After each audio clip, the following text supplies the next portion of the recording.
comme tous les jeudis, c'est La foire au gouvernement. Avec le Bartek, qui va envoyer gras.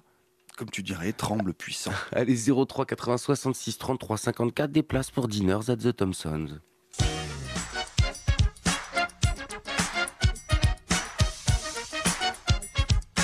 Bonjour et bienvenue à la foire au gouvernement.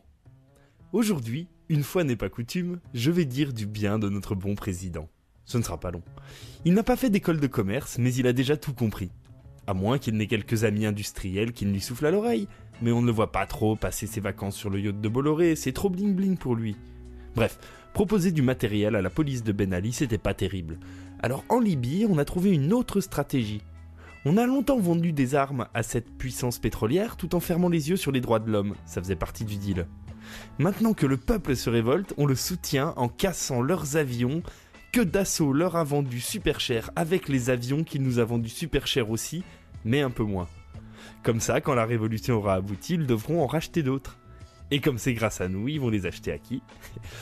L'idéal serait de réussir à leur vendre d'autres types d'armes pour qu'ils gagnent la guerre sans qu'on envoie nos troupes. Bon, là l'ONU a dit c'est trop, faut quand même pas exagérer. Mais au moins, Nicolas aura essayé. Il y avait un sommet à Londres pour discuter de tout ça mardi, mais pas le temps. Notre super VRP a d'autres problèmes à régler. Copé et Fillon se tirent dans les pattes, et ça méritait de rester à Paris. Il ne faut surtout pas disperser les troupes, et puis on a des centrales nucléaires à refourguer. Et depuis qu'on ne peut plus sortir manger de sushi sans un compteur Gégère, ce n'est pas chose simple. Exemple en Alsace, la centrale de Fessenheim, la plus vieille de France, mise en service en 1977 sur une zone à risque sismique, est sur la sellette.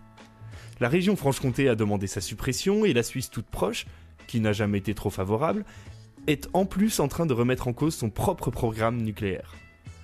C'est vrai, après Tchernobyl et Fukushima, il serait peut-être temps de se poser des questions.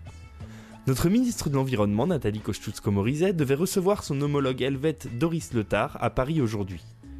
Le voyage a été annulé pour cause de voyage en Chine. Elle accompagne notre bon président pour un sommet informel du G20 et fera elle aussi le détour par Tokyo. Alors, des Suisses qui nous chient une pendule, tout ça parce qu'on a une centrale vétuste à côté de chez eux, vous pensez bien si on en a quelque chose à faire. C'est que l'enjeu est de taille. Areva a mis au point un réacteur EPR. Avec l'EPR, Fukushima ne serait jamais arrivé. C'est un réacteur de 3e génération qui garantit des gains de productivité.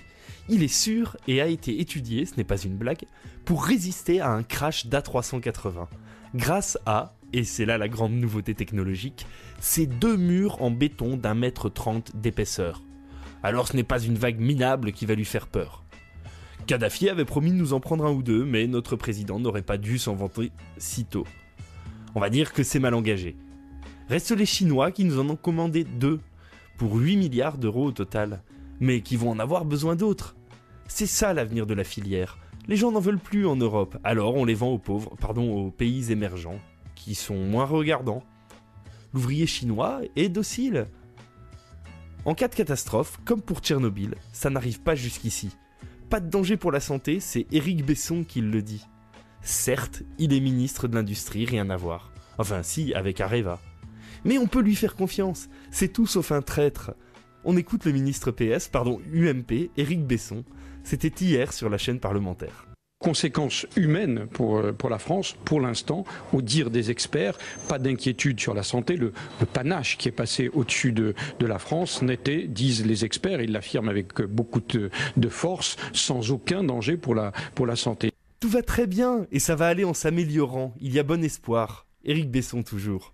Au fur et à mesure que le temps passe, la capacité des réacteurs à rejeter des nucléides dans l'atmosphère s'atténue puisqu'ils perdent de leur puissance. Donc c'est le petit motif d'espoir dans un environnement qui est plutôt sombre.